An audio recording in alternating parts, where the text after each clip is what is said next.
اول تو کوئی ان پہ جھوٹا الزام لگا نہیں سکتا چونکہ یہ غلیظ ترین کمیونٹی، سب سے زیادہ غلیظ اس ملک میں اگر کوئی ہے وہ سیاستدان ہے. اس کے بعد جو سب سے بدنام ہے کوئی محکمہ بتائیں آپ مجھے جن کا عوام کے ساتھ لینا دینا ہے اور اس کو وہ مکروہ ترین اور غلیظ ترین نہیں سمجھتے. ہماری تاریخ جھوٹ پہ مبنی ہے. ایسے ایسے ویلنز کو ہیرو بنا کے پیش کیا جاتا ہے کہ رونگٹے کھڑے ہو جاتے ہیں. ریاستوں کے حکومتوں کے درمیان کوئی رشتہ نہیں ہوتا سوائے مفادات کے. عوام کو وہ چونکہ ان کو جاہل رکھا ہوا ہے، جاہل رکھا بھی اسی لیے ہوا ہے، ورنہ جو ملک ایٹم بام بنا سکتا ہے تو اپنے بچے کو بھی پڑھا سکتا ہے. جس سے طرح کے لوگ جرائم پیشہ ناگا نہ پیچھا اس ملک کو مسلسل چمٹے ہوئے ہیں. اگر یہ نسلیں پڑھی لکھی ہوتی ہیں وہ ایسے کرتے.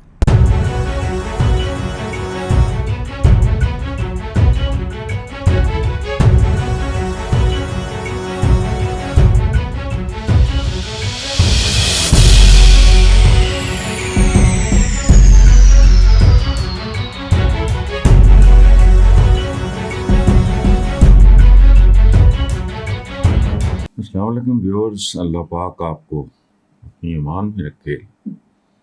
یہ جو ہمارا پیارا اسلامی جمہوریہ پاکستان ہے، غور کریں پولیس کا رویہ آج نہیں، گزشتہ کل نہیں، 10 سال پہلے نہیں، 15 سال پہلے نہیں، ڈے ون سے یہ انکاؤنٹرز ہوتے ہیں. جعلی پولیس مقابلوں میں مار دیے جاتے ہیں لوگ، حرام کھاتے ہیں یہ تھوک کے حساب سے. ساری دنیا کو پتا ہے. عوام میں سروے کر کے پتا کریں کہ سب سے زیادہ کروڑ اور ڈس آنیسٹ وہ کہے کہ پولیس ہے. اچھا، دن رات اراؤنڈ دا کلاک اس کی شہادتیں ملتی ہیں، اور آج سے نہیں، 5 سال پہلے، 10 سال پہلے، 15 سال پہلے، 20 سال پہلے، 25 سال پہلے. یعنی عوام کے اندر ان کے لیے اتنی زیادہ نفرت ہے. لفظ استعمال ہوتا ہے، اب میں نے جب سے ہوش سنبھالا ہے میں وہ لفظ سن رہا ہوں، پلسیا. پلسیا، اس میں وہ حقارت اور نفرت ہے جس کا آدمی اندازہ نہیں لگا سکتا. اب یہ جو خاتون انمول اور پنکی، پولیس کی ریپوٹیشن ہی ایسی ہے، کام بہت آسان ہے، جو مرضی، چونکہ وہ کم پہ رکتے ہی نہیں ہیں. ٹھڈے مار مار کے ریڑھی والوں سے پھل وصولتے ہیں. اس کی ویڈیوز چلتی ہیں. یہ پرویز مشرف صاحب کا بہت بڑا احسان تھا. لوگ اس کو اور طریقے سے دیکھتے ہیں، بالکل بکواس ہے اور غلط ہے. مجھے ایک بار انہوں نے بتایا کہ جب میں نے یہ فیصلہ کیا تھا تو ہر بندے نے اس کی مخالفت کی تھی. یہ پرائیویٹ چینل تھی سارا. اب سارا کچھ ننگا ہے. پہلے تو صرف باتیں تھیں نا، اب پولیس کیا کرتی ہے، کیسے بیہیو کرتی ہے، کیسے گندی غلیظ گالیاں، ٹھوکریں، ٹھڈے، تھپڑ، یہ وہ سارا معمول ہے. اب انمول عرف پنکی نے عدالت میں بیان دیا ہے، اور بات پبلک ہے. یہ جی فلاں کا نام لو ورنہ تمہاری فیملی کو اٹھا لیں. اب مجھے نہیں پتا وہ سچویشن کا فائدہ اٹھا رہی ہے یا یہ واقعی سچ ہے. چونکہ پولیس کے بارے میں تو سوال ہی پیدا نہیں ہوتا. اول تو کوئی ان پہ جھوٹا الزام لگا نہیں سکتا چونکہ یہ غلیظ ترین کمیونٹی ہے. سب سے زیادہ غلیظ اس ملک میں اگر کوئی ہے وہ سیاستدان ہے. اس کے بعد جو سب سے بدنام ہے، حالانکہ ان سے زیادہ حرام کھانے والے ہیں، لیکن ان کا عام پبلک کے ساتھ چونکہ ایکسپوئر نہیں ہوتا، کانٹیکٹ نہیں ہوتا. بس ایریگیشن کا محکمہ ہے، آپ سوچ بھی نہیں سکتے. لیکن اس کا چونکہ تعلق میرے آپ کے شہری لوگوں کے ساتھ نہیں ہے، اور معاملات وہی سامنے آتے ہیں جو شہروں میں، بڑے شہروں میں، درمیانے درجے کے شہروں میں ہوتے ہیں. یہ جن کا تعلق ایریگیشن کے ساتھ ہیں ان سے پوچھیں، وہ پولیس کے بھی باپ ہیں. ہر محکمہ علم میں دوڑ ہے خباثت کی، غلاظت کی، نجاست کی، بے ایمانی کی، وطن دشمنی کی، عوام دشمنی کی۔ اب اس نے یہ نیا شوشہ چھوڑ دیا ہے۔ اچھا باقی جو ہے یہ تو نارمل بات ہے، مجھے لاہور سے پکڑ کے لائے ہیں، مجھے جھوٹے مقدمات میں پھنسایا جا رہا ہے۔ اب یہ اسٹیٹمنٹ ایک عجیب و غریب اسٹیٹمنٹ ہے، چونکہ وہ خود کورٹ میں نے سنا ہے، اس نے کہا جو کرنا ہے کر لو، اور یہ اور وہ مقدمات جو انہوں نے بنائے ہیں وہ جھوٹے ہوں گے، لیکن مقدمات تو ظاہر ہے بنتے ہیں اس پہ۔ اور پنکی کا مزید کہنا تھا کہ مجھ پہ بوری بھر کے منشیات ڈالی گئیں، 6 آدمی مجھے گاڑی میں ڈال کے لے کر آئے، 15 دن بعد مجھے پولیس کے حوالے کیا گیا، مجھے زور زبردستی سے لوگوں کے نام اگلوائے جا رہے ہیں یا کہلوائے جا رہے ہیں، یا جو بھی کہہ لیں آپ کوئی چھوٹی سے چھوٹی مثال اٹھا کے دیکھ لیں اور پھر آپ اس کو پوری طرح پورے ملک پہ اپلائی کریں، آپ کو یہ اندازہ ہوگا کہ ہر محکمہ، ہر ڈپارٹمنٹ، ہر شعبہ بالکل ایک دوسرے کا ریپلیکا ہے، خباثت میں، نجاست میں، بددیانتی میں، ظلم میں، زیادتی میں۔ اب یہ کام کب تک چل سکتا ہے میں تو پریڈکٹ نہیں کر سکتا، کیونکہ میری بہت ساری ریزرویشنس ہیں سیاستدانوں کے بارے میں ہی نہیں، صرف اپنے عوام کے بارے میں۔ میرا ایک شعر ہے، یہ ملک نہیں ہے منڈی ہے، کسی کے ہاتھ میں ڈنڈا ہے اور کسی کے ہاتھ میں ڈنڈی ہے۔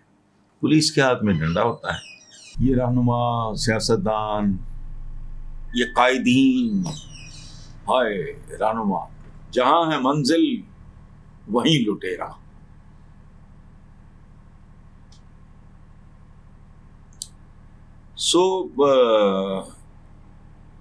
کسی کے بارے میں بھی آپ کوئی بھی بات کر رہے ہیں، ملک جہاں پہنچ چکا ہے، اس سے زیادہ اگر زوال میں مجھے نہیں سمجھ آتی کہ کوئی کسر رہ گئی ہو۔ ایک کوئی محکمہ بتائیں آپ مجھے جن کا عوام کے ساتھ لینا دینا ہے اور اس کو وہ مکروہ ترین اور غلیظ ترین نہیں سمجھتے۔ اب 15 دن بعد مجھے پولیس کی، اچھا ہی ان کا روٹین ہے، ایسا نہیں بھی ہوا تو وہ کہیں گے تو ہر کوئی مانے گا، مجھے زور زبردستی لوگوں کے نام کہلوائے جا رہے ہیں، انہوں نے نہیں بھی کہا ہوگا تو آپ کہہ دو تو ٹھیک ہے۔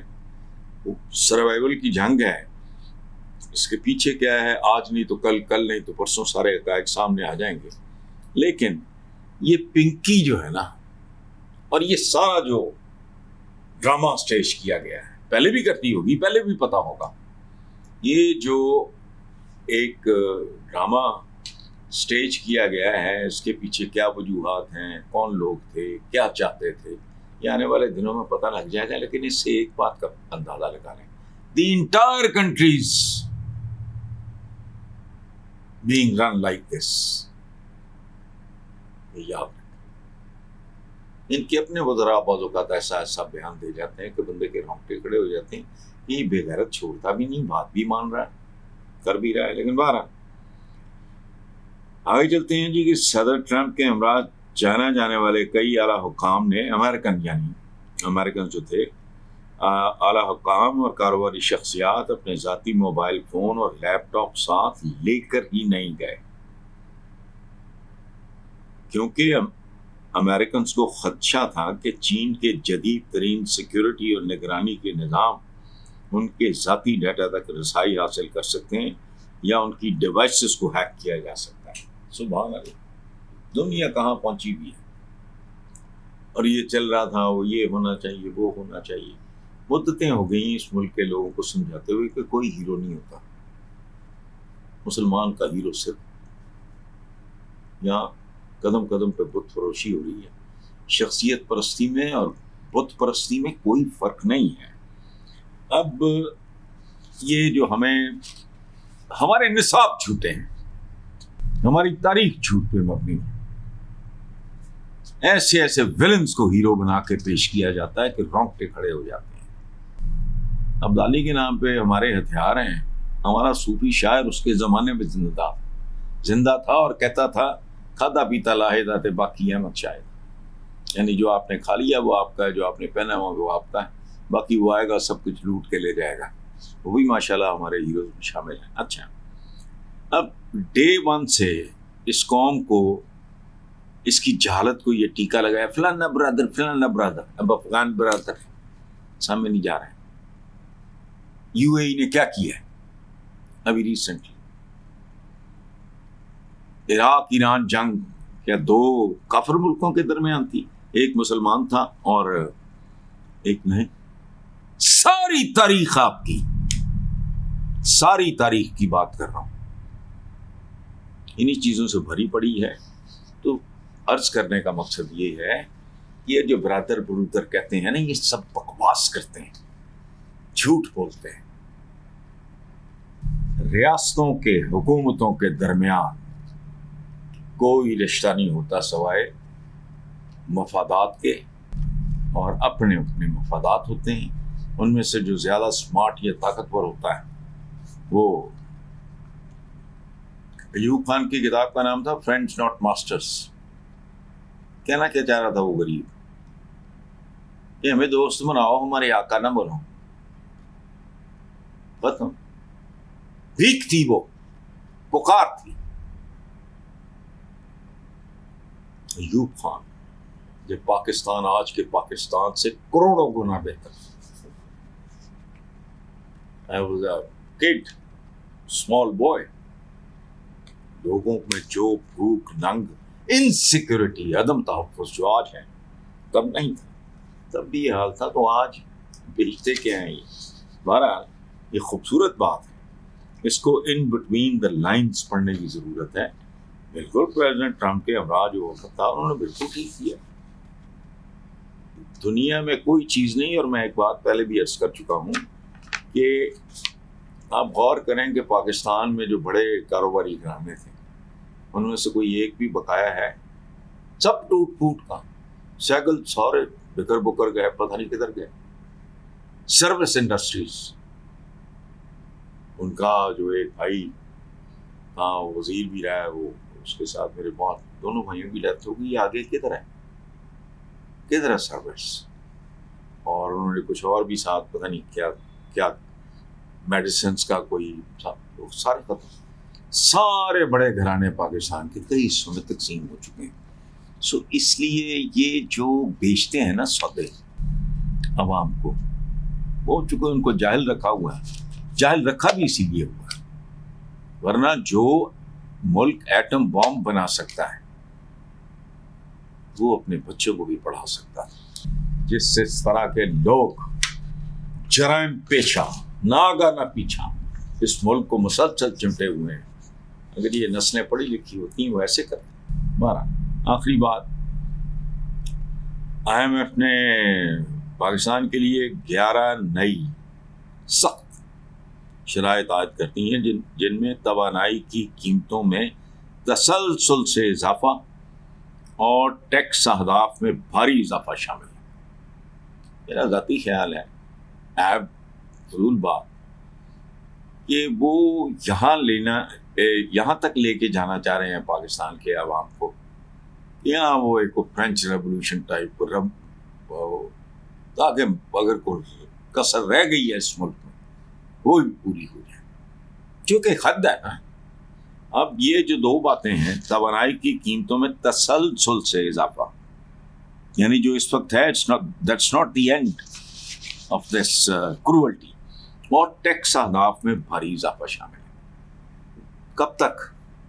میرا ذاتی خیال یہ ہے کہ پتہ نہیں کوئی، چونکہ IMF جو ہے وہ پروردہ ہے کچھ مخصوص طاقتوں کا، تو کوئی پتہ نہیں، انہوں نے کہا ہے کہ وہاں تک لے جاؤ جہاں ایک کشت خون ہو، اس ملک میں قتل عام ہو، مار دھاڑ ہو، اور پھر کیا کریں گے وہ کوئی بہتر جانتے ہیں. سو آئندہ مالی سال کے دوران IMF کی جانب سے پیٹرولیم لیوی کی مدد میں عوام سے 1727 ارب 1727 ارب روپے کی رقم وصول کی جائے گی، یعنی ان کی انتڑیوں سے نکالا جائے گا. IMF نے ٹیکس ہدف کے لیے اور دیگر اضافی ٹیکسز کے لیے لگانے کی تجویز بھی دی ہے۔ پاکستانیوں تیار ہو جاؤ۔ کس چیز کے لیے یہ میں نہیں بتا سکتا، تیار ہو جاؤ، اس کے بغیر گزارا نہیں اب۔ Thank you very much.